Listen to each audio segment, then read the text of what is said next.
ാണ് കേട്ടോ ഒരു രസമുള്ളത് നമ്മളെ ചെറുക്കന്മാരെ കച്ചവടന്ന് അടിപൊളിയായിട്ട് ഒരു പീടിയ സെറ്റായി കണ്ട് കൊടുന്നിക്കണ്.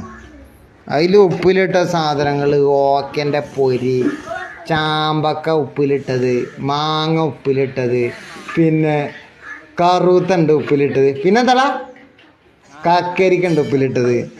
അങ്ങനെ ഓരോ സാധനവും ഉപ്പിലിട്ടതും തൂക്കിയിടണമൊക്കെ ആയിട്ട് ഇങ്ങനെ ഒരു മാലയിട്ടിന് വന്നിക്കണല്ലേ. നല്ല രസമായിട്ട് എന്തായാലും രസമായിക്കണം. ഇന്ന് എന്തേടാ ഇന്ന് ഞായറാഴ്ച ആയതുകൊണ്ടല്ലേ, ഞായറാഴ്ച ആയതുകൊണ്ടാണല്ലേ ഇന്ന് കച്ചവടം തുടങ്ങിയത് കേട്ടോ. അപ്പം പറ്റാവുന്നവരൊക്കെ ഒന്ന് വിജയിപ്പിച്ച് കൊടുക്കുക പോലെ കച്ചവടത്തിലൊക്കെ എന്തേലൊക്കെ തിന്നുകണ്ടാലും വിജയിപ്പിച്ചിട്ട് കുട്ടളി. ഓക്കെ ഓക്കെ എന്നാൽ കൂട്ടാം. ഒന്നും കൂടി എടുത്ത് അത് ശരിയായിട്ടില്ല.